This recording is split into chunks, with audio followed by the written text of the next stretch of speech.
Hello and welcome. This is Michael William Denny. I know once again I'm ambushing you at the last minute, not telling you that I'm doing this live Q&A, but this is just how it works. Sorry, maybe that'll change as time goes on, but that's how things are done now. When I've got something on my mind and I want to talk about it, I want to talk about it. Anyway, so uh, when I get something like this inside of me, it's kind of hard to find the right title for it, so I try and come up with something. But the main point of what I want to talk to you about today is the power of the techniques and the rituals that I'm giving you. And I have to say that what I'm teaching and what I'm sharing, in my experience, has a unique kind of a power. I can't really personally compare it to other stuff other than some religions I've been through and maybe some other kind of new age sort of stuff, maybe some magic stuff. But to be honest, I've only skimmed the surface of that. Wicca, those kinds of things. And so I can't honestly say that I know for a fact that what I'm sharing with you is, fundamentally different or more powerful than any of those things. I can only share that that's my experience. But I also acknowledge that I know very little of pretty much everything else out there. What I share is it is a new tradition in the sense that the whole idea of the thunder wheel, the rune wheel, the combination of the things that I'm putting together, how to do ritual with all the directions and all that kind of stuff. Although I am gathering that information from other traditions that exist, and I'm an eclectic in that I'm taking the most powerful things that exist from existing traditions that have an unbroken connection into prehistory. Again, that's extremely important. This isn't something I'm just throwing together.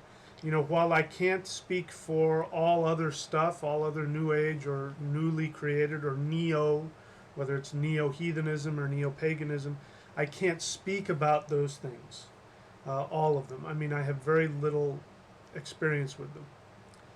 But I can tell you that there have been, like, for instance, books that I've read, especially when I was first starting to look into my ancestral tradition, and I was looking to people who were already out there, and I was having been in other traditions that had an unbroken connection into prehistory.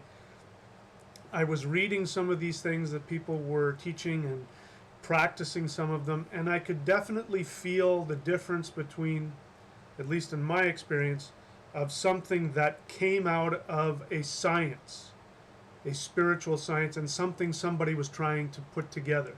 They were just, and listen, I have no problem with personal gnosis as long as it's coming from a real spiritual source. I have a problem with people who, not people, but I have a problem with traditions and practices where it feels to me like the person is trying to come up with something. I ran into this when I was studying, first studying runes, and I was reading some of the books by some of the well-respected neo-heathen scholars. I'm sure you'd recognize the names if I threw it out there. But I could tell by reading it that what, at least in one instance, the person was trying to do, the person was trying to set their thing apart from other people, and they were trying, it was like they were trying to create something unique to Germanic mysticism.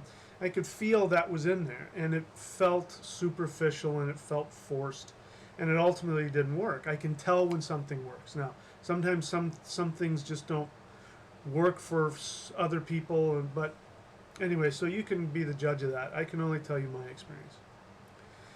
So what's been happening for me lately is that I'm going through huge transformations, physically, emotionally, especially on the psychological level, major psychological transformations.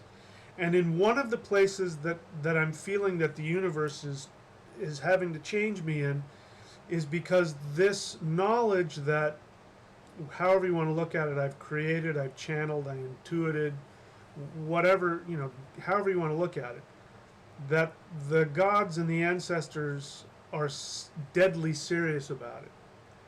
And that I have to get my ego and myself out of the way enough to understand that I'm not making this stuff up. This isn't just coming from me. It's coming from other places. And I know that not only because of my own experiences of it, I also know that from your experiences. Some of you who I've worked with, the things that you tell me that happened to you as a result of doing this stuff. And so I have to have the humility to step back and say, you know what, for whatever reason, I'm allowed to be part of this process. And I, get to think that I'm actually creating something. This is the thing about writers too. I'm a writer, and I was as you know, I write books, but I used to write screenplays and plays and stuff like that. And what I found through doing that is that the writer really has no idea what they're doing. In fact, it was Sam Shepard. I think somebody was telling me that Sam Shepard was doing some Q&As probably 30 or 40 years ago or something like that. And somebody was asking him about one of his plays and what was the symbolism behind this and that and the other in this play. And he said, I don't know from symbolism, I just wrote the thing. Something like that. I'm paraphrasing, but that was his response. In other words, he didn't know what the heck he was doing. He doesn't know what it means. And this is true. I say this a lot about the Lord of the Rings trilogy. That Tolkien, although he may have gone into it with, and he did actually go into it with, a desire to create a modern mythology for Britain. He's said that.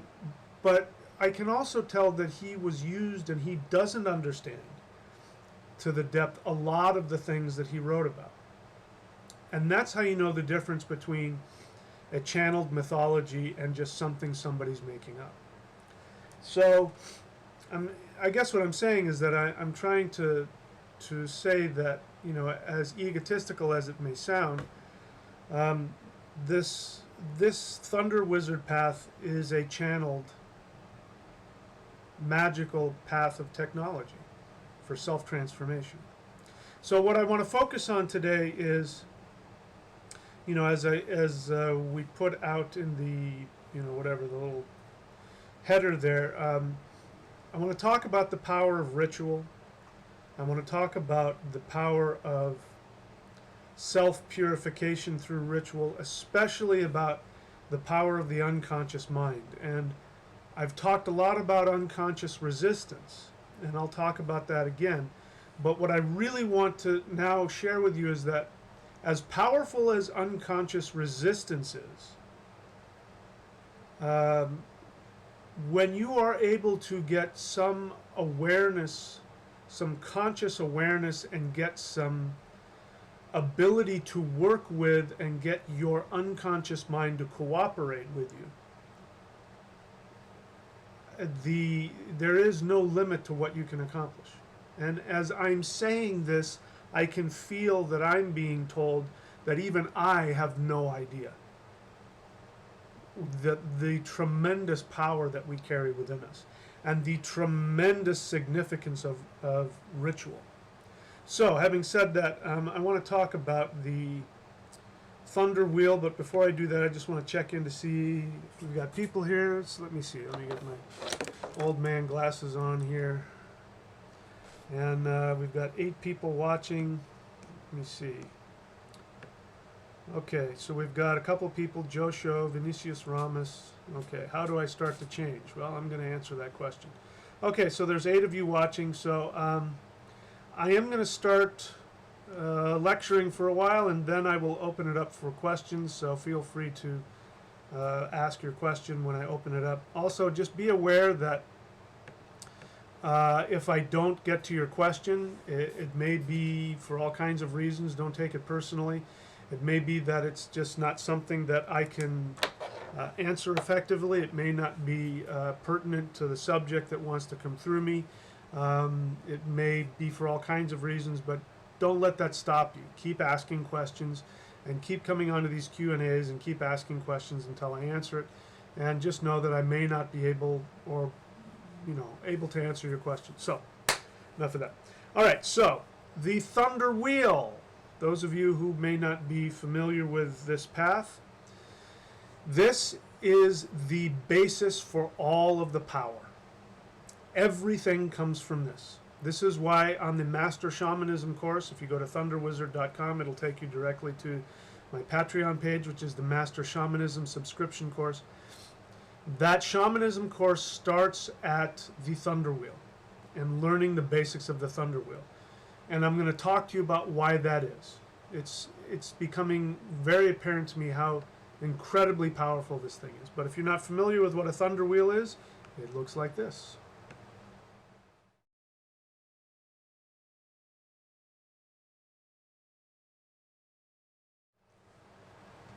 Okay, it's an 8-sided wheel that is used for all kinds of things.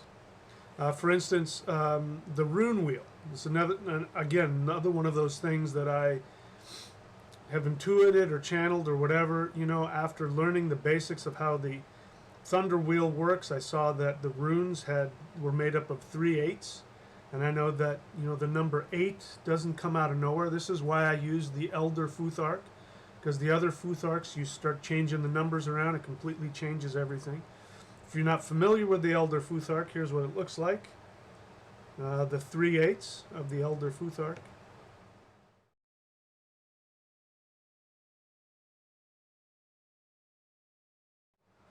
Okay, so you see that there are 3 sets of 8. So what I did as I was, putting together this path of Thunder Wizardry after learning all the things that I've learned from all the other traditions from around the world, I just simply went, hey, wait a second. This is already set up to be perfectly put into the Thunder Wheel in 3 8s. So let's see what it looks like, and this is what happened when I did that.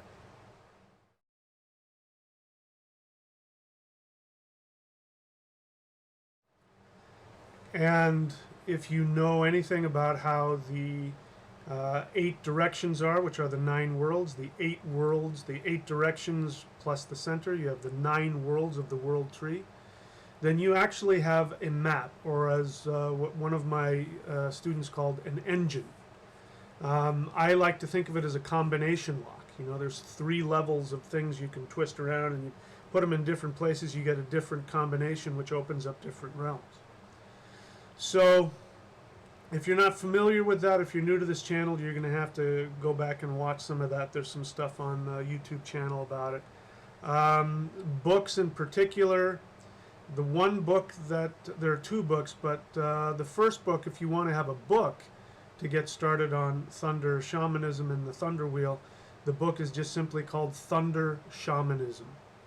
So you can get that book and start looking at that. That will start teaching you things. But basically, this 8-sided map for, it's really a gateway, is not, again, something I created. It's something that's found in Chinese mysticism. They call it the Ba Gua. It means 8 gates. And so, people don't realize that Taoists aren't just these. If you're familiar with philosophical Taoism, which is the Tao Te Ching or Lao Tzu, people think that Lao Tzu created Taoism. He didn't. Lao Tzu was, if you believe he's one person, he's probably not. He was just simply a philosopher. The word Tao means the way. It means the natural force, what we would call the web of weird. They call it the way, the Tao.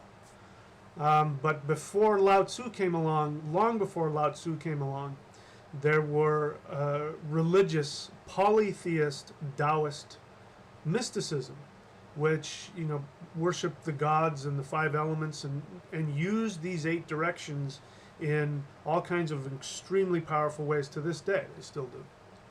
It's also found in Vedic mysticism, and it's used in feng shui. It's used in astrology, but if you want to be, for instance, if you want to master Vedic astrology, you have to understand the 8 directions. And again, I'm just going over basics here. The 8 directions, the qualities of each of the 8 directions are the same in each one of these traditions. And when I looked at the mythology of my ancestors, the Norse, when they talked about directions, I saw that they were talking about the same powers. So that's where the 9 worlds of the world tree has come up in terms of thunder shamanism or thunder wizardry. So, having said that, again, you're going to have to go look at these things to understand it more. So let's talk about the power of ritual. And what I want to talk to you about is that using this 8-sided thunder wheel is more powerful than you may realize. It's even more powerful than I realize. But I'm going to share with you something. That when you use the 8-sided thunder wheel in ritual, especially when you open and close it, what ends up happening is that you send out a beacon into the universe. So, let me just differentiate a little bit between some of the modern magical understandings and some of the traditional, meaning in cultures that have don't have a break, that have a continuous connection into prehistory. I mentioned a couple of them already, the Taoist in China and the Vedic in India. But some of the modern stuff, at least some of the stuff I've seen, especially stuff like chaos magic, what I've seen in that is that there's this idea that everything you do is arbitrary. So, like sigil magic in like chaos magic, you don't, the symbol doesn't have to mean anything. It only has meaning after you load it. You look at it and you load it with your intention and then you use it. This belief, this comes from an assumption. So what you may not understand is that when you're doing that kind of a magic, you are operating from an assumption that everything is empty and doesn't have any life within itself. And so it's up to the magician to put the life into it in order to create it. This is in stark contrast to traditional stuff, magic that has an unbroken connection into prehistory. Now, that doesn't mean that you can't apply that principle. The assumption is different. And I believe that this assumption came into modern magic because, as you know, modern Western magic came after Christianity, and what modern Western magic is based on the Kabbalah, which has a connection to Arabian mysticism, and so there's all kinds of Christian symbolism in there, like the angels and the saints and all that kind of stuff. So I'm not taking away from its efficiency, because I know that it is efficient and I know that it works, but it's still operating. You're pasting on top of a Christian tradition. Now, we have to understand what is the assumption of the Christian tradition, the monotheist, the Abrahamic tradition, which includes Christianity, Islam, and Judaism. All of these start from the assumption that the world is an evil place and that it is devoid of any worth. In fact, it's so horrible that God had to destroy the world and had to destroy the human race, and that Jesus had to be sacrificed in order for human beings to have a way to God. So even though you have this tradition that's trying to rise out of the ashes of Christianity, which is modern Western magic, it still contains within it this assumption that the world is evil and that therefore we are evil. And so this is why there's this assumption in some modern Western magic or chaos magic. Chaos magic would work, for atheists, if you don't believe in anything spiritual, which again, I've said atheism is the result of a sane, rational mind trying to make sense of the one God that's shoved down your throat. Anybody who's sane or rational, if they buy into that assumption that there's only one God, then at some point they have to reject that God, because the whole religion is just ridiculous. I won't get into that. But that's where atheism comes from, because you don't find atheists in traditional shamanic communities. You know, there may be different kinds of people. Some people just connect to the earth, or they connect to the Tao, they connect to the energy, the web of weird, or they connect to the gods, or they connect to spirits. There's all different levels of how you can be a shaman or live within a shamanic framework.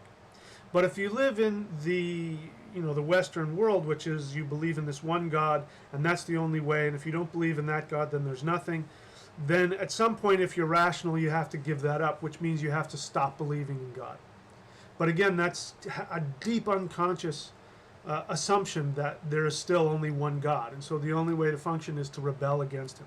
The same thing with devil worshippers, Satanists, same kind of thing. They realize that this thing is ridiculous. They don't like the idea of being told that they're ugly and horrible and sinful, so they identify with the rebel, the devil, Satan. By the way, the word Satan doesn't mean the evil one. It comes from a word for a person who has two minds. A shaitan, somebody who has two minds. And what's dangerous about somebody with two minds is that with their mouth and with their intent, they talk about spirituality and righteousness, and with their actions, they act with complete destruction and coming out of selfishness and fear. That's what makes them so horrible. Anyway, a little bit of trivia there. So, now, point being is that now in order to really get the most out of this magical science, because I believe that's what this is. The reason why I call it a science, again, is because I've seen it in the Vedic tradition, I've seen it in the Taoist tradition, I've seen it in the African tradition. There are plenty of other traditions, all the traditions that have an unbroken connection. There's power in there that we still, those of us who haven't grown up in it, may not understand. Those of you who have grown up in it, you know what I'm talking about. And the assumption from them is that the world and everything in the world, including sound, including shapes, all have inherent power and consciousness within it. And so this is when we get back to the thunder wheel here.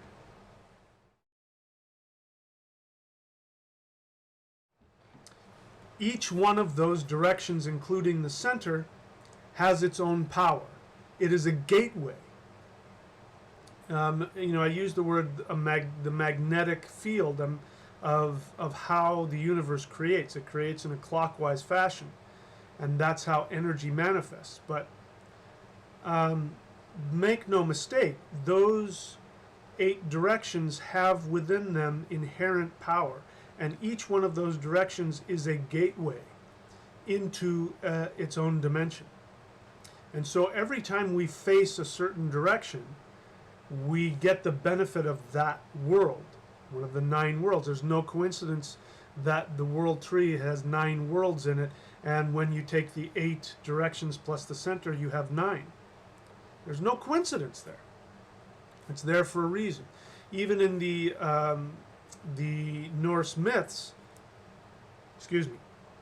the 4 cardinal directions are known to be dwarves, very powerful elemental beings that are guardians of each one of those directions.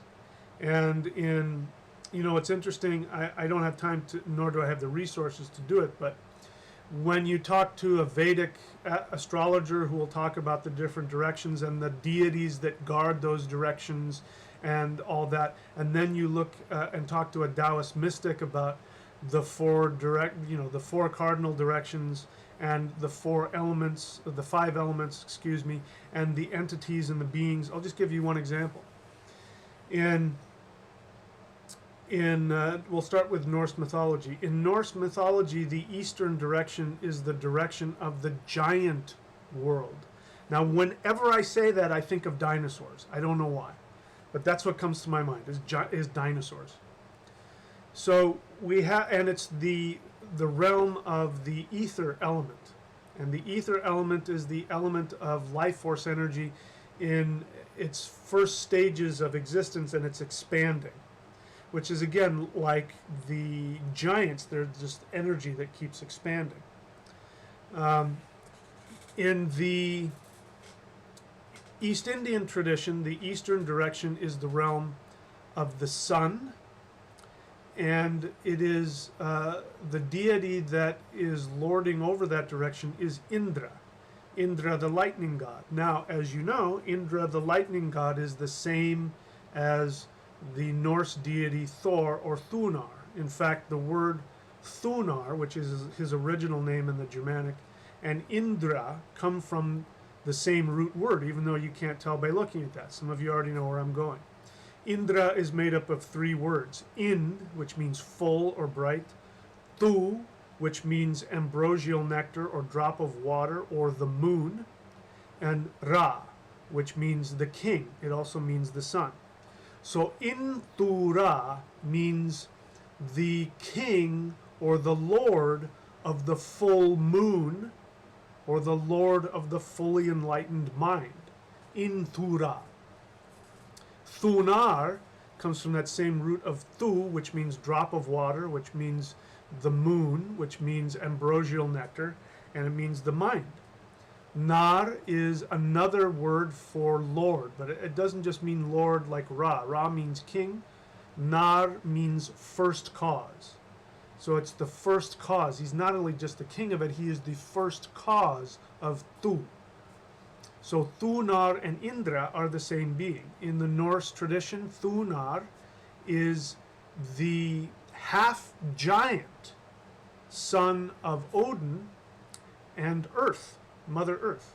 He is half-giant, and his realm is to go off into the east to do what? To fight the giants, because only a giant can fight the giants. The giants they're too strong for anybody else, even the gods. Only Thunar has that power.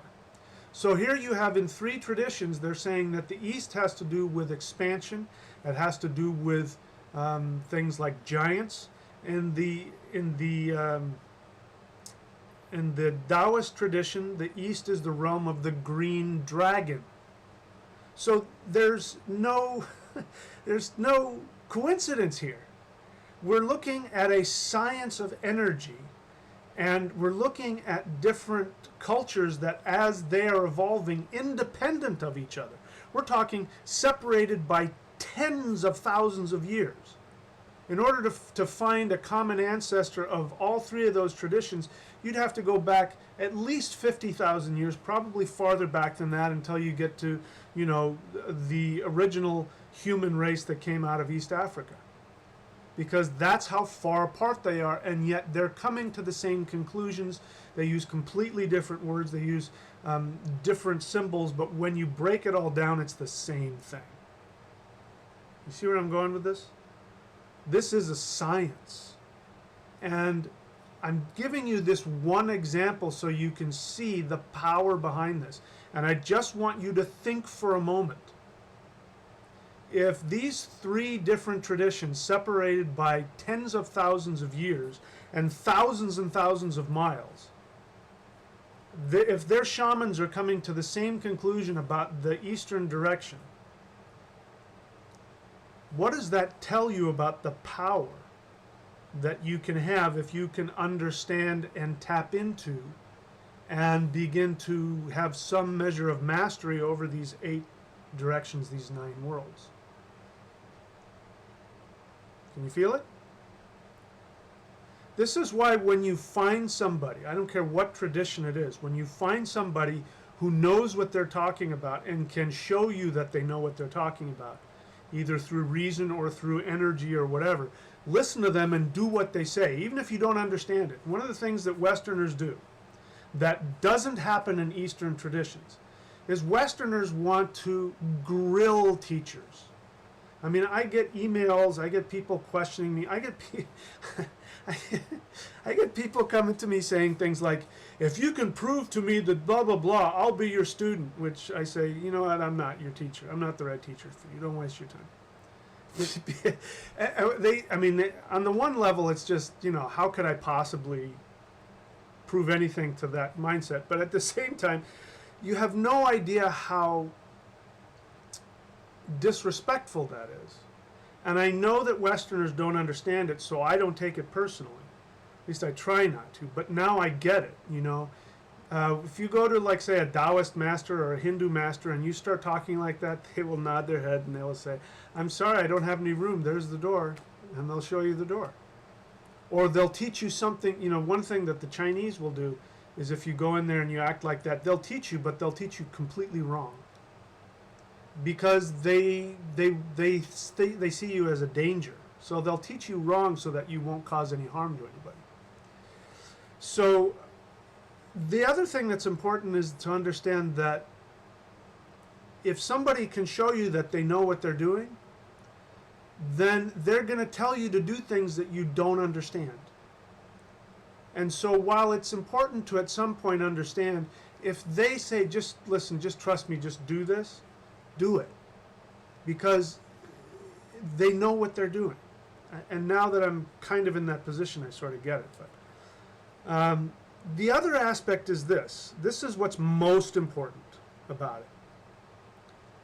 it. Is that if a teacher is truly a teacher, then he or she is not the source of the knowledge that's coming through them. It's coming from the ascended masters, the gods. It's coming from, and I want to start talking about this now. You've got all different kinds of entities and beings out there. I mean, a whole range of different types of entities and beings out there. Some of you know what I'm talking about.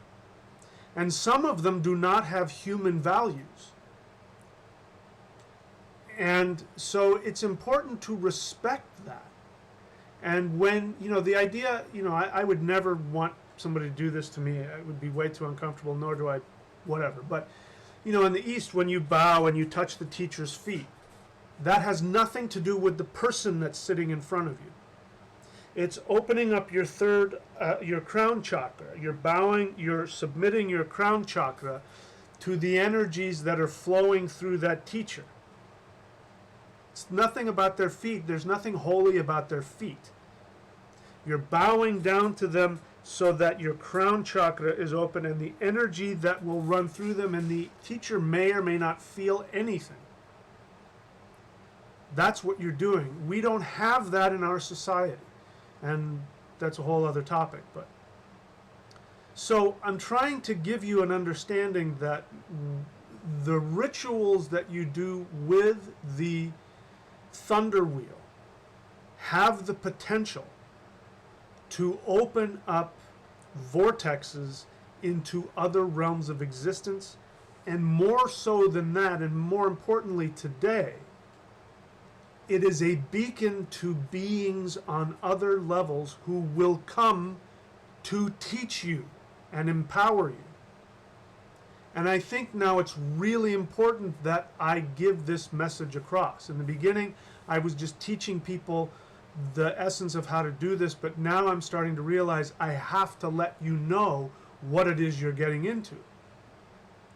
And that I know you're a human being from Western society and you only know, but some of these beings don't know that.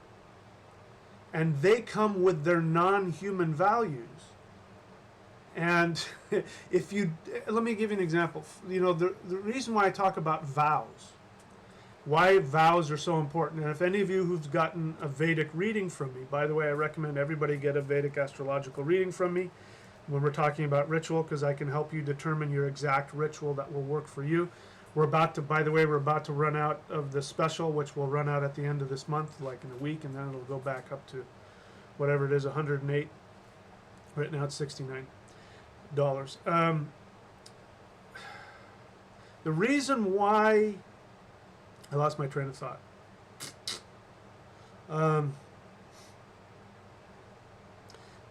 The reason why vows are so important is because when you make a vow to an entity, like when you say, I'm going to do this ritual for X amount of days, and I'm going to do it, when you make that vow to an entity, they don't understand falsehood. They live in a realm where things either are or they aren't. We live in this state where we can live in this gray area when it comes to commitments and things like that. And again, this is one of the reasons why Europeans were able to, among other reasons, to dominate the Native Americans, because the Native Americans didn't understand. They believed that when you spoke out your mouth, your life force came out through your breath and it was recorded into the universe, and only an insane person would make a vow and then knowingly break it. No sane person would do that. You'd be nullifying your own existence. The same was true, by the way, for our Germanic ancestors. When the Romans came, the Romans did the same thing to the Germanic tribes people that Europeans did to Native Americans, in that they made treaties with the Germanic tribes people and then broke them. And this is why, by the way, Europeans broke their vow with Native Americans. They were repeating that karmic lesson that they had learned, that had been ingrained into the collective unconscious and into the DNA of the Native European people. So it's another reason why this is so important. Doing these kinds of things, connecting to the ancestors, will bring us back into a state of integrity so that we can have the power that our ancestors had. So I know I'm rambling on and on and on and on, but I can tell you from personal experience that if you're going to work with the thunder wheel, medicine wheel, whatever you want to call it, the thunder wheel, if you're going to do rituals to the gods and to the ancestors and work with those entities, you have to be prepared that there are going to be entities that will come in who do not understand breaking of vows, or they do not understand not honoring your words. But the flip side of that is, if you can get into that kind of integrity with your words and your actions and your thoughts, then these powers will come to you and will teach you things beyond your wildest imagination. And again, I'm not necessarily talking about something appearing out of the blue in a blue flame, although that could happen. I'm talking about being given intuitions and being given visions. Everybody's different. For me, I don't get the big, huge visions, and that's partly because I don't want them. But I get stuff on a very subtle level, and so I have to be really open to that and listen to that. Now, here's another shamanic truth, is that whether you get a huge vision or you get an intuition and you think it's coming from the gods or the ancestors or whomever, you have to test it. So you have to go out and test it in the world, and there are various ways to do that. And I talk about that in my book, The Path of the Thunder Wizard, how I did that to test the things that were coming to me. And I'm more convinced now of what's coming through me than I ever was before. So this is the basic key, and then I'll shut up in a second and take some questions if there are any. But this thunder wheel, when you do rituals in the thunder wheel, with the thunder wheel, you need to understand that this is literally a portal into other realms of existence.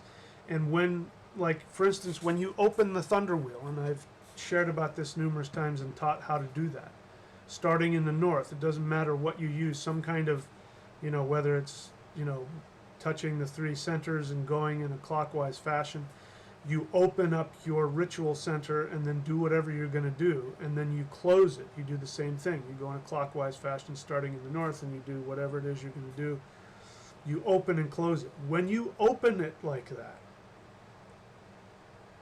you send a beacon. It's like Batman, the way that Commissioner Gordon gets a hold of Batman as he puts the Batman sign up in the clouds. That's what you're doing when you open up the thunder wheel. You're sending out a beacon. And the beings that come to work with you, whether they're just there to watch, or whether they're there to empower you, or whether they're there to interact with you, they don't know that you don't understand the power of vows. They assume if you do that, that you understand it. Maybe this should have been the first thing that I shared, the first thing that I taught, was that if you're going to do this, you've got to understand the power of vows. Because if you don't and you break them, then, especially if you do it knowingly, at the very least, there are entities that are not going to want to work with you. At the worst, who knows what could happen? I'm not trying to scare anybody.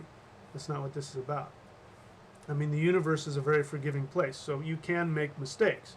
Don't get me wrong. But anyway, so let me see. I can take some questions now. I don't know. Maybe we've got some people. We've got 14 people on here. All right, let's just see here. So let me just give me a second to read some of these.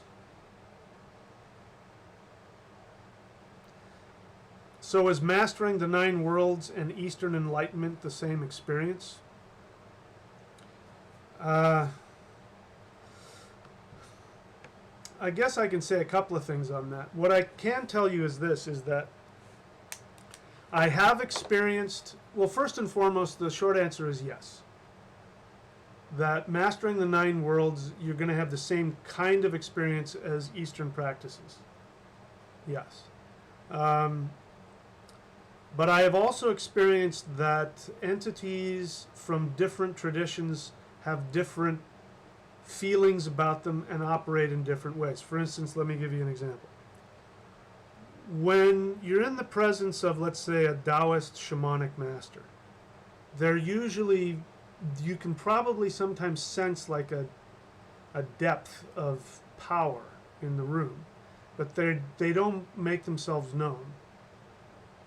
They're very subtle, and this is why Chinese teachers are like this, that they learn from their ascended masters. They are very subtle, and if you are disrespectful to the teaching in any way, and this is what's important, when you disrespect the teacher, you're not just disrespecting the teacher, you're disrespecting the ancestors of that tradition, and more importantly, you're disrespecting the actual teaching itself. And remember, everything has its own life force energy and its awareness. So the teaching itself has its own power, and that is the master of everybody. Even the ancestral masters bow down to the teaching. The living teachers bow to the ancestral masters. The student bows to the teacher. You see this line of succession. When you disrespect the teacher, you are disrespecting the science, the energy. And when you do that, the ascended masters will say, I'm not part of it. I'm not going to be a part of this. And they take off. And they won't tell you, they won't get mad at you and say, you screwed up. They'll just leave. You know, that's what a Chinese teacher will do. If you're disrespectful, he'll just turn around and walk out. And he's doing that not to be rude, or he's just, you know, you learn really quick how to interact. And it's all for the benefit of the student, so that the student will learn. In the Norse example, the gods of my ancestors, they're extremely fiery. And so that was something new to me. When I started working with Thunar, he was very fiery and emotional and responsive to me in ways I had never experienced. So it took me a while to get used to that. Same with Odin. Odin, you know, as we know, Odin is a god of fury. You know, so there's a lot of fury. This is the, you know, I talk about the difference between the 4 races and the fire people, which are the Europeans, and the, you know, the wind people and the earth people and the water people. We all have different essences based on, you know, if I would even go so far as to say, at the risk of sounding whatever, that the races have within their DNA the essence of the masters of those races, which are elements. So white people are fire people. African Americans are water people. Native Americans are earth people. Asians are air people.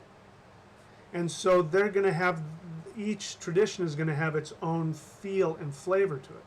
So the answer to your question is, mastering the 9 worlds the same as mastering the Eastern directions? Yes, in the sense that you're going to get that same kind of power and interaction. But, you know, we're going to be dealing potentially with some different types of entities. Because I'm an eclectic, I tend to attract different ethnic masters from different traditions, and they've agreed to work with me and to work with my students because we're entering the Aquarian Age. The Aquarian Age is about keeping your identity while cooperating with others. And so it's a time, this is the time, right? Where now it's time to take all of the knowledge from all of the different parts of the world and bring it together and find the pieces that fit, get rid of the stuff that doesn't work, get rid of the stuff that separates us, and hold on to the stuff that integrates us and helps us to be more powerful. So one way to look at it is that we were all at one point in time we were all dark-skinned Africans in East Africa. And if you take the Hopi myth says that the Great Spirit, whatever that means, you want to call him Odin, that's fine. You want to call him Tiu, or whoever you want to call him. The Great Spirit came and told the 4 different clans of the different elements. Each one of the clans was connected to a different element: air, fire, water, and earth. And the Great Spirit sent them off into 4 different directions. And each different direction was about they were going to learn the element. The Northern Europeans were taught by the fire element. The East Asians were taught by the air element. The Africans were taught by the water element. Native Americans were taught by the earth element. And so we changed our look over time as a result of that. You can look at it however you want. But, at one point we were just one race of people. We split off into 4. Guess what? We're coming back together. And I know the racists aren't going to like hearing that. But, sorry. The only reason my skin is white is because my fire ancestors lived in 40,000 years of ice ages in Northern Europe. And so their skin had to get white in order to absorb the light. But we don't live in ice ages anymore. And if it continues to be without an ice age for another 40,000 years, guess what? Even if you were to take all the white people and isolate them somewhere, guess what's going to happen? Over time, their skin is going to darken to match the outside environment. It's got nothing to do with that. So anyway, sorry, I went off on topic again. So I don't know if I answered your question or not, but that was a good question. Augusto Pinochet says Jews are evil, gas camps now. I hope you're kidding. Because if you're not, you have no business on my channel. I won't have that. So I hope you're kidding. But that, even if you are kidding, that's not funny. Don't talk like that on my channel, please. That's disrespectful to me. Please don't do that. Okay.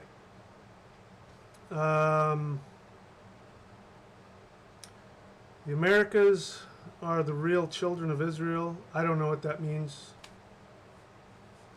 I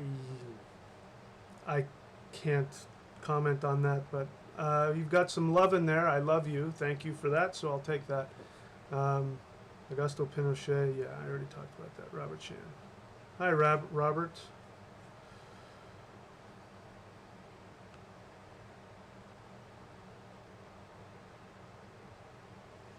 Okay, so all right, so don't have any more questions on there. So let's see, how are we doing on time? We're almost an hour into it. So what I want to suggest then, since there aren't any questions, I think some of you are new to my channel. I can't really tell. I would suggest getting the book Thunder Shamanism, because that teaches about the 9 worlds. I've got to turn the light on here.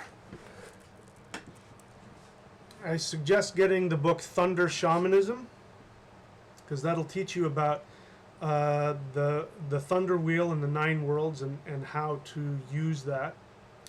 I suggest that you get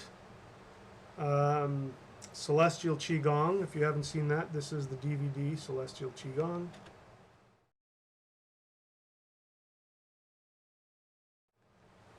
While I'm on that subject, when you combine Celestial Qigong or for that matter, any of the energetic practices that I've taught with the 8 directions, I can virtually guarantee you that you are going to connect with some very powerful ancestral masters. Now, Celestial Qigong, let me give you the history of that. Celestial Qigong is a practice that I synthesized from the Taoist spirit fighting, which to this day is the most powerful energetic practice I have ever come up with. And these are practices that do all kinds of things, but among them, it connects you directly to higher beings, and I think beings from a non-human realm. The power that comes through is very difficult, and it's very challenging to the human ego. You really have to let go of your ego to really be able to incorporate some of the energy that comes through.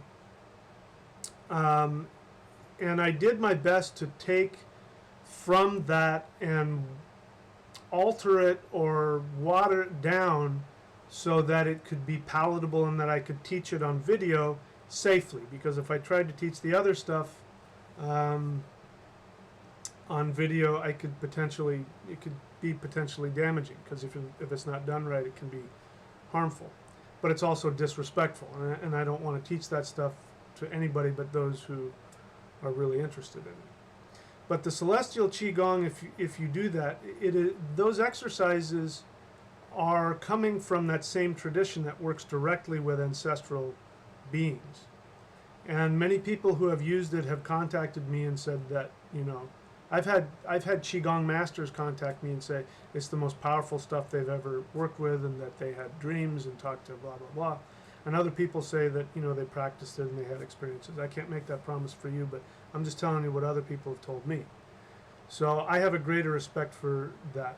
You combine that with the thunder wheel and use the different directions and connect to the different worlds, you are pretty much guaranteed to have, I can't say guaranteed, there's a very good chance that you will connect and attract other beings that will teach you and empower you. So, all right, let me take a look and see if there's any other comments here. I was really thrown off by that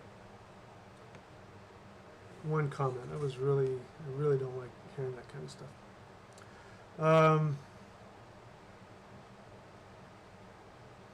Wizard Thoughts, is it good to mix marijuana in ritual? That depends on what kind of ritual you're doing. It is not a good idea to mix it with the rituals that I'm teaching. And let me explain to you why that is. I have no bias against anything, especially any kind of teacher plant, or I don't. If people can do whatever they want, I have no moral issue about it. But the reason why marijuana has such a strong effect on the mind is because of an energy reason. So let me explain to you why it does what it does. So some people might not want to hear this, but it's the truth. Have you ever noticed, by the way, that when you're around other people that are smoking marijuana, when you're not, have you ever noticed that they get into these really deep conversations, man, that they think are like really deep, and to you it sounds ridiculous? Like, they'll talk about, is there a universe inside my fingernail? And, and to them it's just really intense, but when you're not high, it just sounds silly. The reason for that is that what marijuana does, and there's some others that do this too, but what marijuana does is it opens up a place at the base of your spine called the Ming Men. And the Ming Men regulates your aura, the energy, the life force energy in your aura. And when you smoke marijuana, what happens is the Ming Men goes like this. And it sucks up all of the energy in your aura into your head. So your brain is flooded with life force energy, which is why, as you know, they call it a head rush. That's why. And that's why you get so caught in so much stuff. Now that's fine for what it is if you know what you're doing with it. The East Indians do it, and the ganja is part of what they do. So there's definitely a place for it.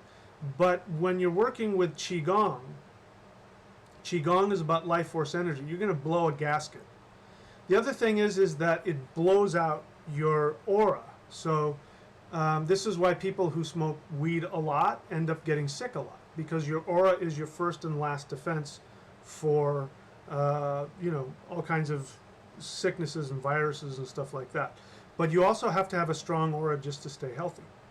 So, I would say if somebody wants to do that, I would not mix that with ritual, because the other thing is that your aura, when your aura gets weakened, then what that does is that sends a different vibration out.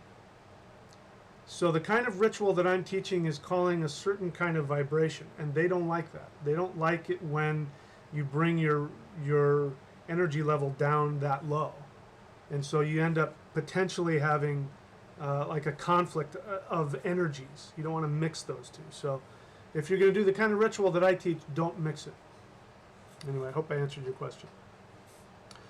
Let's see. Let me go through here some more.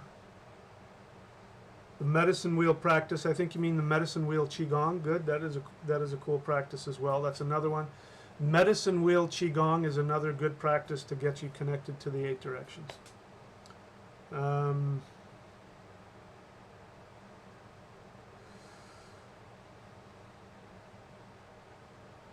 Okay, let's see. I smoked some weed a week ago and realized that Pepe was actually Sith Lord Yoda. Okay, Saeed. Hi, Saeed.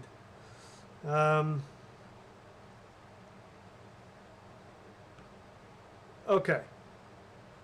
All right, so I don't see any more questions in there. I'll give you a last couple minutes to throw out a good question. Hopefully we've gotten rid of all the negative racist trolls. It really makes me uncomfortable when I see that. Okay, anything else? All right, so I'll wrap things up unless there's a question that comes through. So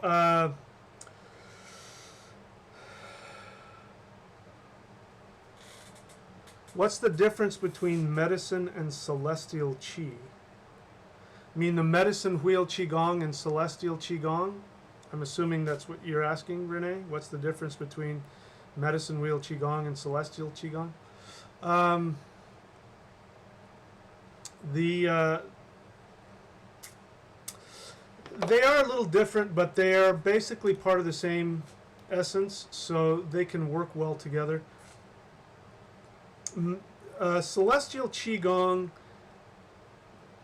I'm trying to put it into words here, is working directly with, it's almost like eating life force energy. It's like you're consuming life force energy. That's the way it feels to me, like I'm feeding off of it and creating it and empowering myself. Medicine wheel Qigong uses what are called jongs, which are postures. So postures do something different. And this is, I guess, an important thing to talk about. I'm glad you asked it. When you're doing a standing static posture, you are opening up the meridians. So traditionally, if you were to go, work with a Qigong master, they will give you a standing posture, and if you're new to it and you really want to have like a private session with a teacher, they'll put you in a posture and then they'll leave the room. They'll say, stay in that posture until I come back. And they'll sometimes be gone for hours. It's really tough. And that's because what they're doing is that the whole point of the posture is to open up the meridians. So the nervous system and the meridians get really strong. That's why you shake. It's not a posture that's difficult. I'll give you an example. A yoga teacher that I knew would, at one point he was teaching NFL players, and he would teach them just to hold their arms out like this, right? Which isn't that hard to do. But after a while, these super huge, buff, football players, they can't hold their arms out, and they're shaking and they're sweating. That's because even though they're physically strong, their meridians aren't open and their nervous systems weren't strong. So standing postures will strengthen the nervous systems and open the meridians. So when the idea of that is when you do a posture for a long time, Then you go back and you do the moving qigong. The moving qigong is, you know, sometimes hundreds of times more powerful because now all your meridians are open. Okay, so I hope I answered that question. What rune connects to the north? Well, I can answer that question real simply. For that, you need to get, I'll show you, that's a good question. You need to get this book to understand about the directions. And it's this book right here.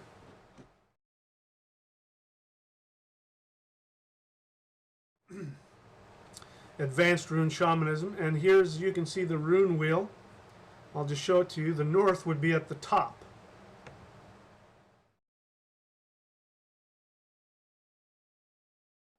So to answer your question, the runes for the northern direction are the first runes of each of the 3 eights.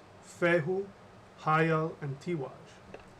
But, again, if you read more of my stuff and look at some of my other videos, you know, when you do readings and you do a 9-world rune reading, which I'll give you an example of that, this is what one of those will look like.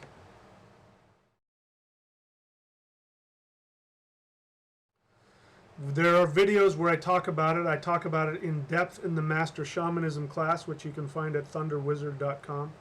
When you do that, what you do is you shuffle your runes or shake them up or whatever kind of runes you're using. You stick one in the center, that's you. Then you start in the north and you put them clockwise into each one of the 8 worlds. Now you've got a map of what's happening to you. What I haven't started talking about yet, because I'm not ready to teach it yet, is that there is a technique, you know, there's one way to look, to do a rune divination and look and see what some of the issues are. And then there's a way to do a rune prescription with the 9 worlds. And this is, you put down the runes, you have to know how to do it, but you put down the runes in order to balance or transform or change the energy within you. And then you can meditate on that as a mandala, or you can chant it, or you can do all kinds of things with it. I haven't got to that yet because that takes a level of mastery that I don't even know that I have yet. But we're getting to that.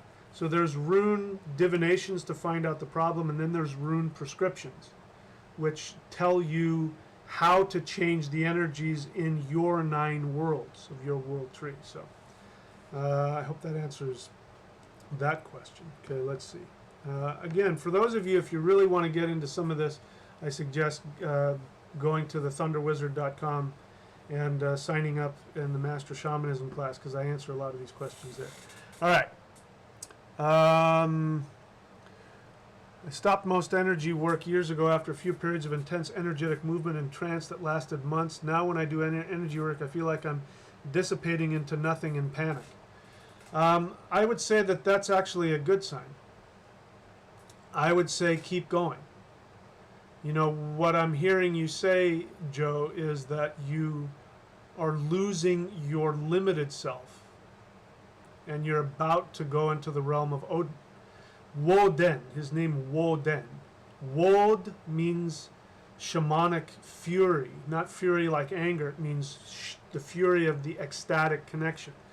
En means made of or consisted, like wooden door is a door made of wood. Woden is he who is consumed with wod, which means that he, Woden, has furiously sought to connect with everything. And so you sound to me like you're on the verge of having an experience like that. So maybe pray to Odin beforehand and ask for his protection, or pray to Thor beforehand, or, you know, again, if I had your Vedic astrological chart, I could tell you exactly who you would want to talk to and which directions to face and all that kind of stuff. I could be wrong. I mean, there's a possibility it might be, I mean, it's going to be helpful to you one way or another, but you might go crazy. I don't know. But my feeling is that I would, you know, push that boundary and keep seeing if you can go there. If you do things like celestial qigong, you will be empowered from any negative forces. Because the other thing about energy is, you know, and this is the other thing about the reason why, by the way, when we're talking about teacher plants like marijuana and ayahuasca and mushrooms and all that kind of stuff, peyote buttons. The reason why traditionally you had a shaman there, and people don't know this now because they just take it like candy, but the shaman lots of times would either come to somebody and say, you're supposed to take this, or they, if you came to them and said, I want to be part of the ritual, they might look at your aura and say, no, you can't do this right now. Because those power plants, they blow your chakras wide open, they crack open your aura, which can be good if you need that.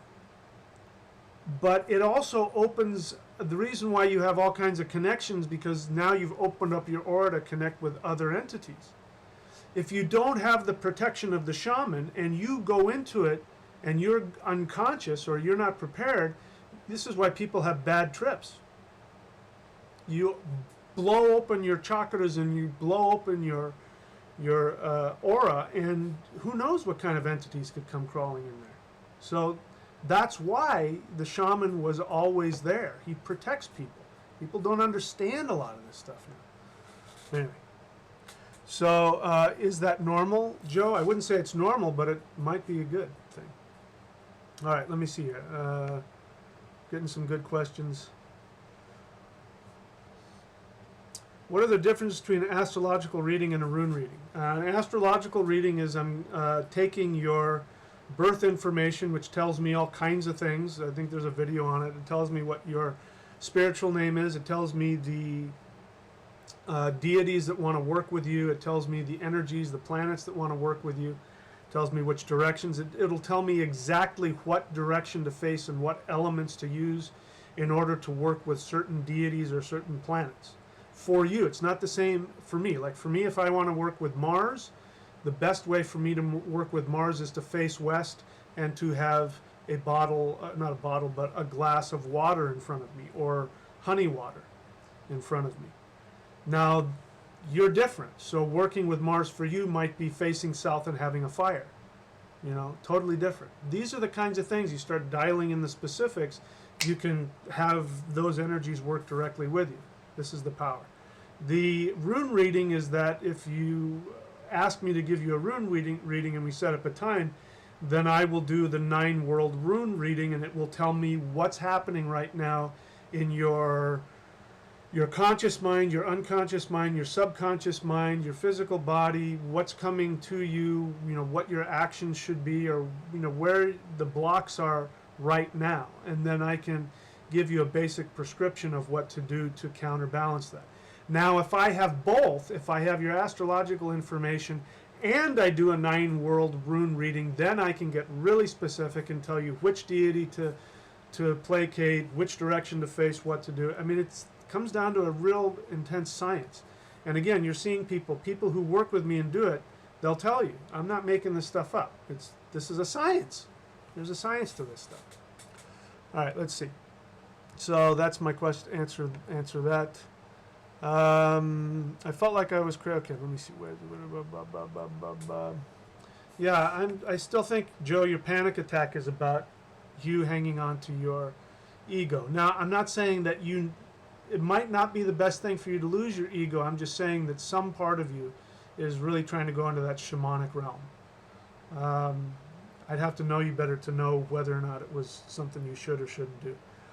Robert said, would you recommend the work of Edred Thorson as a source of study?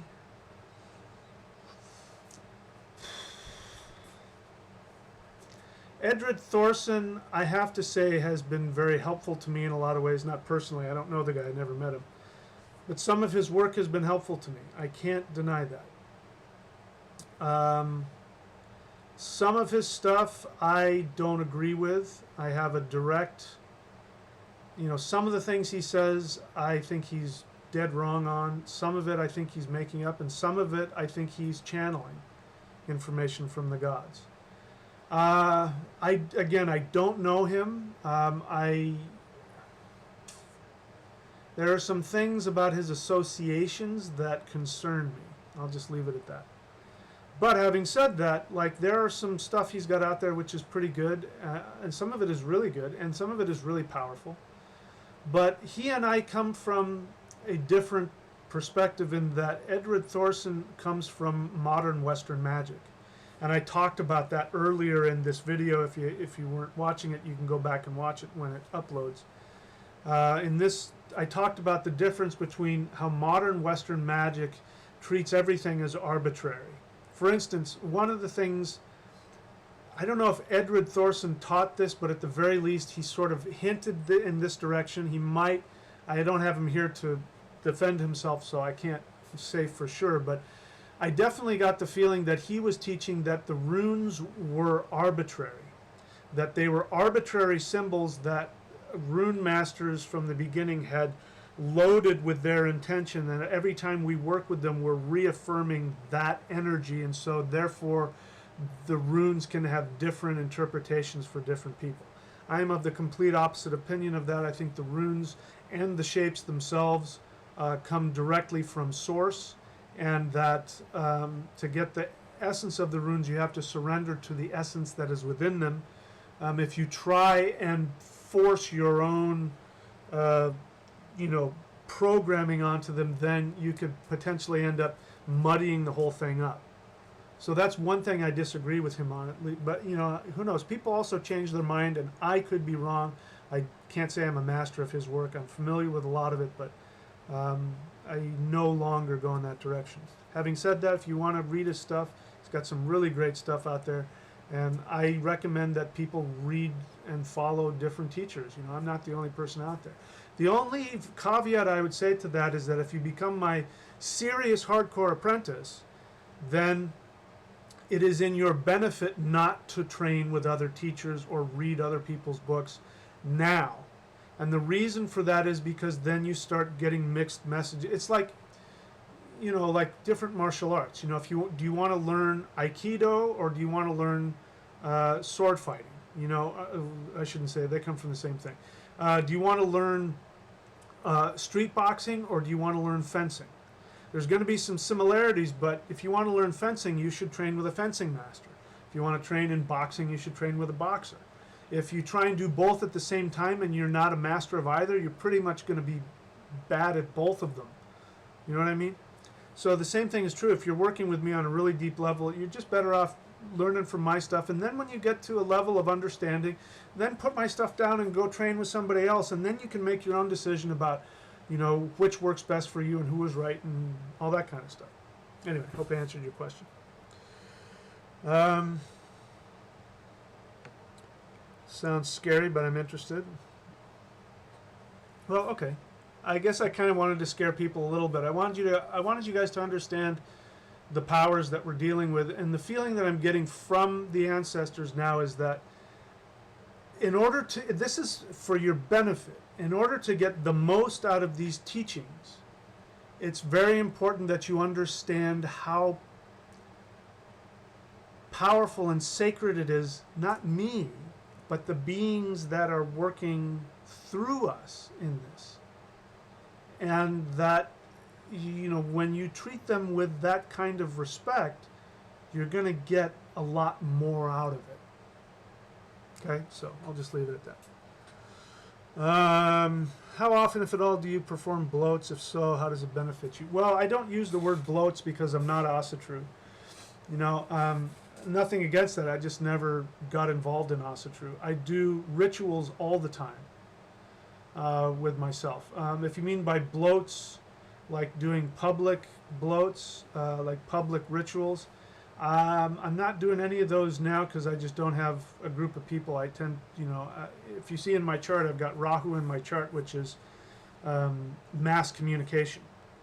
So right now, the way that I'm teaching is through mass communication, through internet, through video, through DVDs, through podcasts, that kind of thing. So I don't perform like bloats or rituals for people, but I do practice ritual for myself all the time.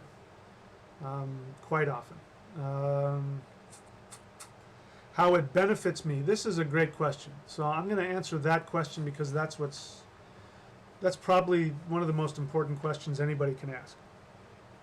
The reason why ritual is so important is because, as I was starting to talk about earlier on in the beginning of this video that I started,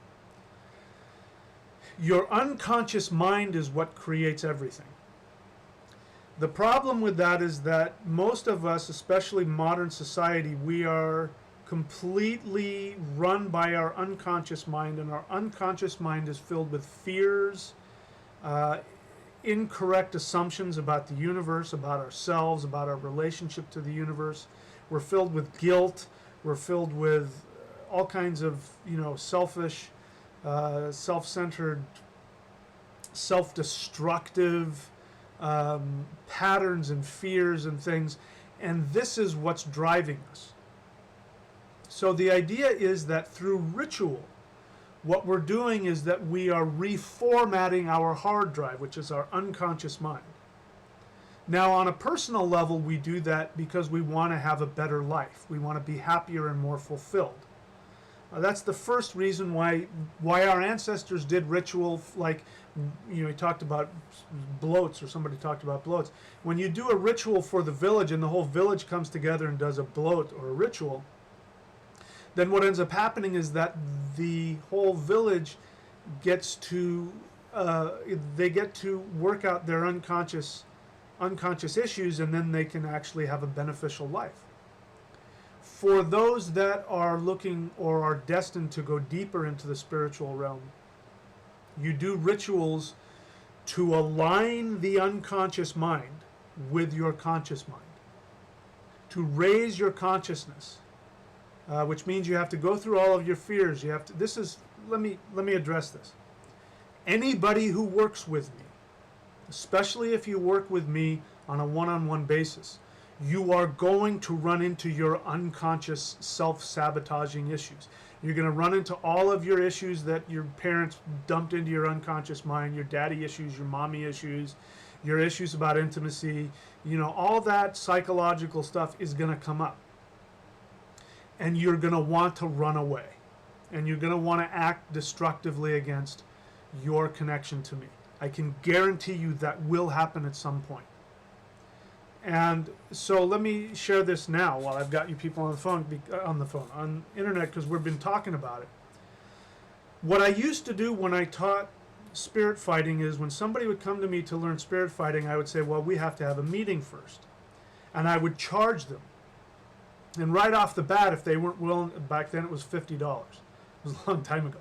If you weren't willing to spend $50 to sit down and have a meeting with me to see if I was the right teacher for you, then I already knew off the bat you didn't have the commitment level to follow through, so that saved me a lot of time.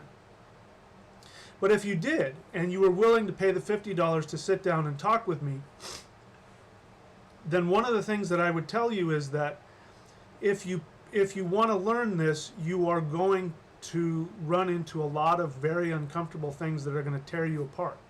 And it's not going to be me. Sometimes you'll just come to class and you'll feel like there's this intensity and you won't know why, but you're scared of me, and I won't be doing anything. I'll be thinking about my shopping list. And sometimes you're going to feel energy, and I'm going to teach you things that are going to bring energy into your body that is going to scare the crap out of you. Some of it you're going to feel really great about, and then you're going to go home and have some weird nightmare. I mean, at some point, stuff like that is going to happen. And so you have to and what I did is I would say, you have to commit to work with me for 6 months. And no matter what, you have to show up. And if you don't show up, you're out of the class. Because if you don't show up, I don't care if it's because you got sick or you got a flat tire or an asteroid fell out of the sky. That means you created some kind of resistance to keep you from coming to class, and you're out. That's not me being weird. That's what the gods told me. This is how you have to do it. Because you have to be willing to face your unconscious fears. And if you're willing to face your unconscious fears, and you're willing to come to class and work with me no matter how you're feeling, then you will learn. That's the way it works. So the same thing is true when it comes to these kinds of rituals. It's not to that extent, but that's the seriousness of it. The entities that are going to want to come, things are going to be different now. I mean, there are still going to be teachers like me. People are going to have to come and learn through a teacher. But there are people out there, the gods are coming to them anyway. And they're losing their minds over stuff. So if you can get a handle on the intensity of this while you're doing your rituals, and you learn the stuff that I'm teaching, and you understand how to live with yourself regardless of how fearful or crazy or whatever it is, then you're in a position to really gain power and truly transform. And yes, transformation is a frightening thing. The New Age attitude of everything is love and light, and if you know, or you go to church and welcome, praise the Lord, come on in, we love you. That kind of stuff doesn't fly. That's not what real transformation is. Real transformation is like the shaman. Every culture in the world has a myth where the shaman, the gods, tear them apart or chop them up into pieces, put them into a vat, then take them out and put them back together again. Shamans die and then come back to life. I mean, this happens in multiple traditions. This is not an easy thing to do. But this is where the power is. So, anyway, I don't know if I answered the question or not. Let's see here. Can we work with Germanic gods and Celtic gods together? How related are they? Well, I don't know anything about Celtic gods. Can you? Yeah. Sure. You know, if you have a relationship with both of them, yeah.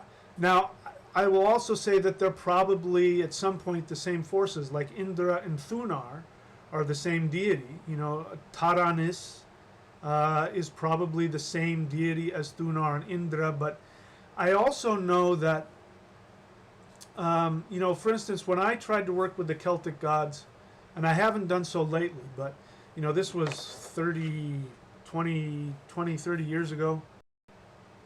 How old am I?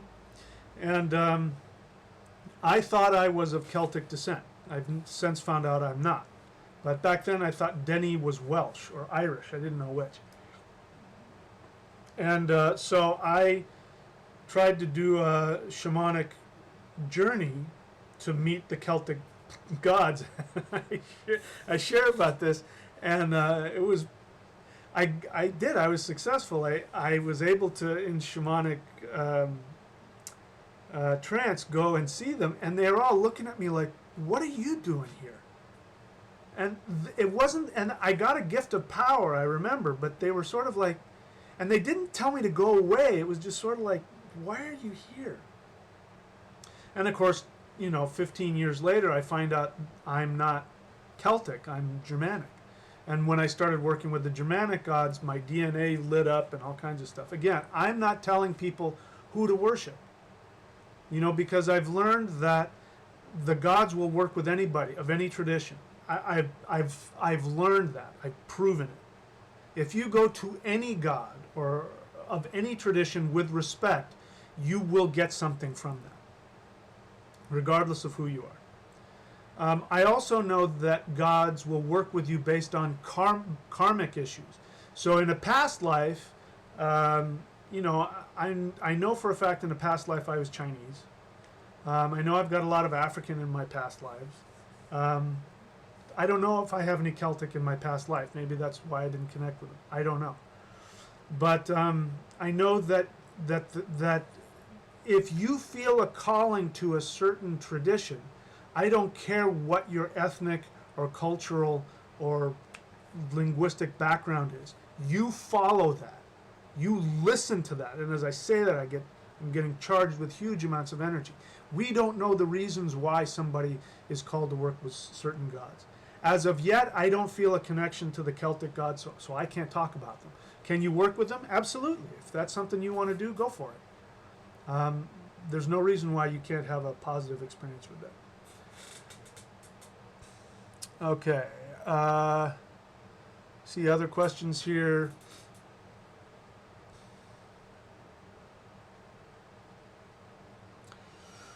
It would be really disappointing if the gods were racist. Hey, let me share something with you about that. You know, I try to stay away from the race thing, partly because it bothers me so much. It really bothers me. And so I don't like going there. partly because I don't want to drive away somebody who might need to hear what I have to say.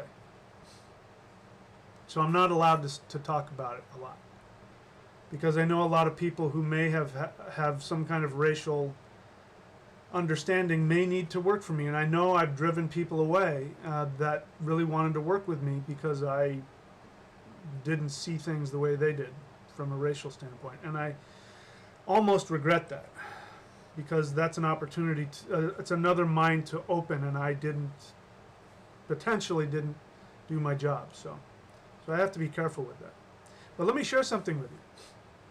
One of the arguments that I've heard from folkish Asatru, and by folkish I mean people who have a racialist agenda, that the gods are connected to race, is that Thor, by the way, if you don't know, Thor has red hair. He's not blonde like in the movies. He has red hair. And so somebody said, well, you see, the only people who have red hair are Northern Europeans. And, Tacitus, it's probably true that 2,000 years ago, Germanic people had more red hair than they do now. This may not be true. It may just be something that Tacitus wrote in order to, make things sound more dramatic to the Romans back home. But he said that the Germanic people had red hair. That was one of the big things he saw with them. So again, there are people who say that Thor is definitely a white god for white people because he has red hair. Well, guess what? The thunder gods in China have red hair. So unless the thunder gods in China are white, the red in his hair has nothing to do with his ethnicity. It has to do with the fire element. Okay? See, it depends on how you look at things. Okay, let's see here. The gods, a lot of dumb racists. Yeah, yep. Well, the other thing about red hair is that, from what I understand, the Neanderthals, by the way, the Neanderthals were African hominids who got to Europe not 50,000 years ago, but I think 250,000 years ago? I think 250,000 years ago. They were in Europe for 200,000 years before modern humans showed up. So it's possible that they had the gene for light eyes, red hair, and light skin. So it's possible that Northern Europeans may have gotten it from interbreeding with Neanderthals. I don't know if that's true or not, but that's kind of interesting. Anyway, let me see. So Stephen is asking about Indra and Thor. I talked about that already. Go back and watch me. From the beginning, I talk about it in depth. I also talk about it in my books and on the videos, so I won't take time to do it again. But the short answer is Indra and Thor come from the same root word. It's the same god. I love red hairs. Yeah, women with red hair, kind of scary, but fun. Okay, why are we speaking about race right now? We don't have to do that anymore. All right. Okay, so now we've gone an hour and a half into it. All right, so I'm going to go ahead and I think I'm going to go ahead and end things for tonight. Let me see if I can come up with any pithy thoughts. I'm going to get my my face away from the questions so that I'm going to concentrate on my last thought here. I really want to ask for Odin's help as I finish what I want to say here. What's coming to me is that you've got to know what you're doing. I'm going to give you an example of how important it is to know what you're doing. Mantra, as some of you know, or most of you know, I teach mantra. I give mantras to people based on When you get an astrological reading from me, one of the things I do is I will give you a mantra just for you, perfectly created and crafted just for you. Now, the science of mantra, and even many people in India don't know this, but every sound has a connection to every syllable, every sound, every vowel has a connection to a planet and a star constellation. And sometimes even just one portion of a star constellation. So some people who call themselves star people, there are people out there that say they deal with different, we all are. And we all have connections to different star constellations and different planets.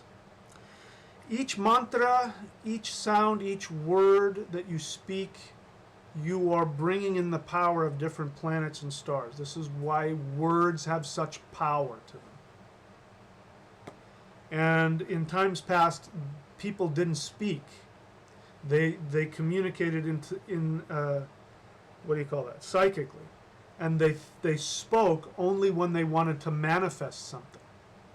They would create a sound or use a word in order to create in physical reality what they were saying.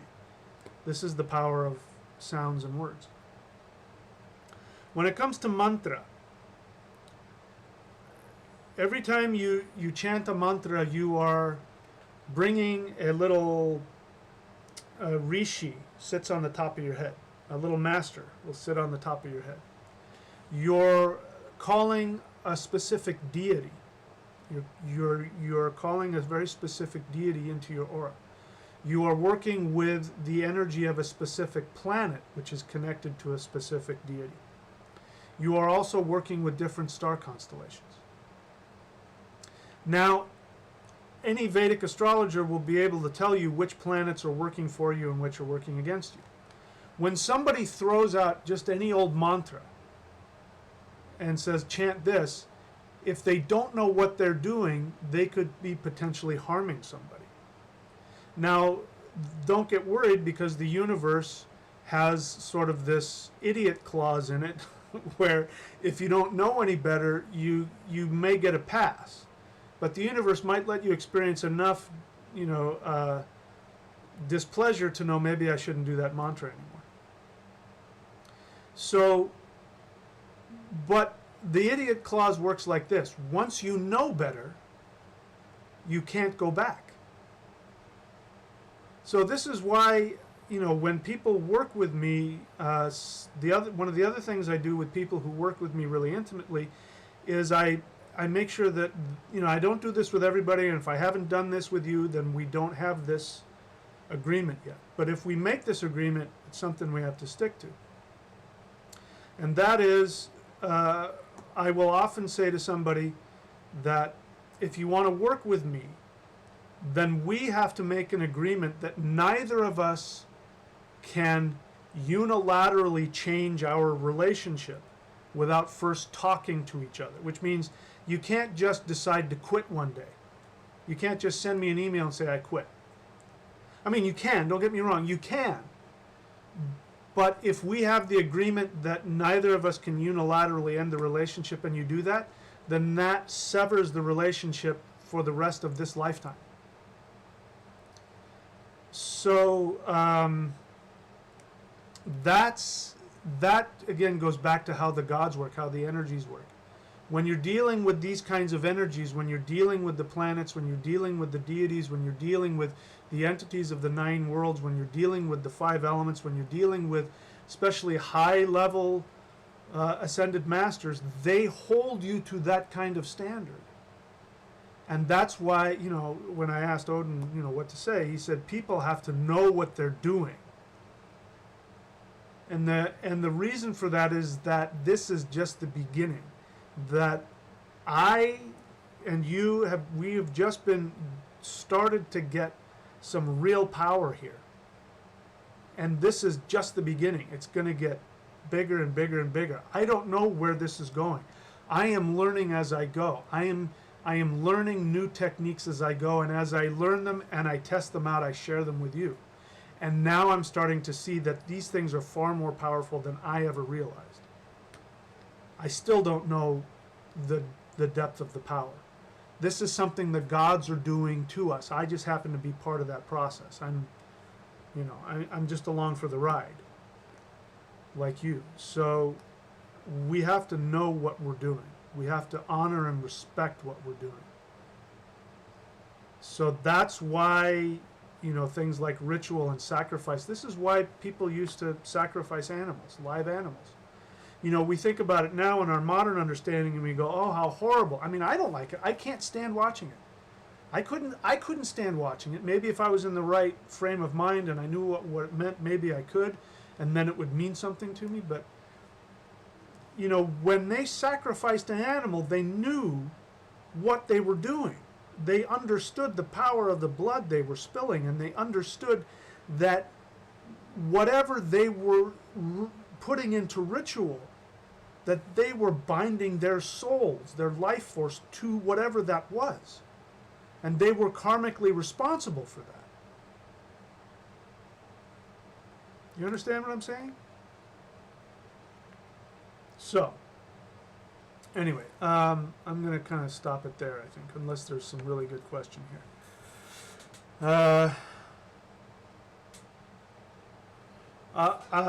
Do I include Heimdall in my ritual? I haven't, but there's no reason you can't. I mean, you can use any of the gods in any of the rituals. Absolutely. Okay, any other good questions here? Where's a good place to start learning shamanism? Right here. Right here. Go look at my books. I've got all kinds of books on shamanism. Go to thunderwizard.com. That's the Master Shamanism class. Sign up. Scroll all the way to the bottom. Every time it says more videos, keep hitting more videos till you get all the way to the bottom. Start from the beginning. You can learn shamanism today. Go there right now. What else?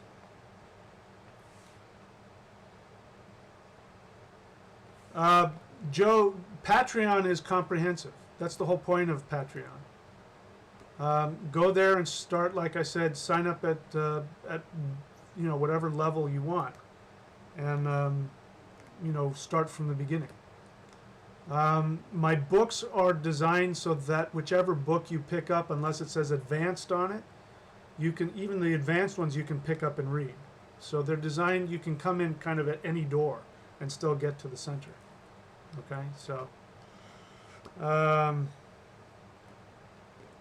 all right. I don't know. Robert's question is Heron Bear the manifestation of Hummingjaw. I don't know the answer to that question, so I won't answer it. Why am I blading? You mean why am I balding? I shave my head because I have a bald spot right here, and it looks good. It makes me look young. Plus, it also corresponds with my Aruda, which is in my chart. My Aruda is that of the shamanic warrior. So the shaved, the cut off sleeves, the lifting of weights, the wearing of the things, the shaved head, all of that I do because in my chart it says that in order to be successful, the world wants to see me as a shamanic warrior. And so one of the things I do is I shave my head. Shaving your head also gets rid of karma. That's why monks shave their head. They're getting rid of karma so that they can stay connected to their soul instead of their past. All right. All right. All right, I think I'm done for the evening. All right, so that's it, my friends. A lot of questions. You can go to Michael. I think you can go to michaelwilliamdenny.com. Denney, michaelwilliamdenny.com, and I think that takes you directly to Amazon, my Amazon book page, and it should have all of my books there. In terms of DVDs, you can go to Amazon and just type my name in, Michael William Denny, and all of my videos should come up and DVDs should come up. By the way, all of those are used in the Advanced Shamanism course as well. And at some point I refer to those books. Anyway. All right, that's it. A lot of energy was flying through me tonight. So we're on. Things are only going to get better from here. I appreciate everybody's patronage.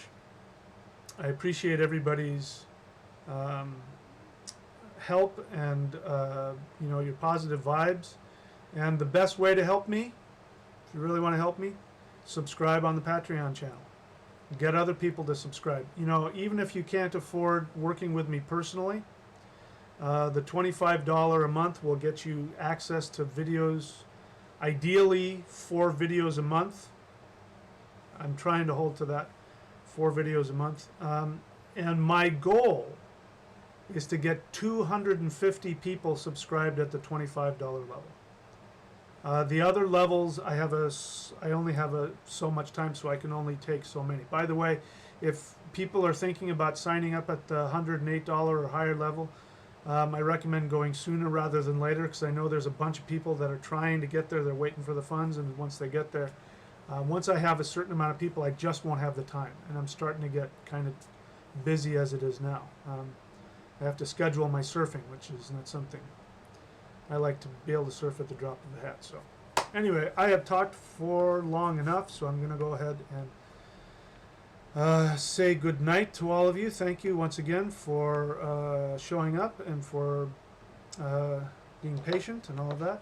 Until next time, my friends, may the power of Odin, who discovered the runes, who sacrificed himself to himself and to no one else. He sacrificed himself to his own enlightenment, his own evolution.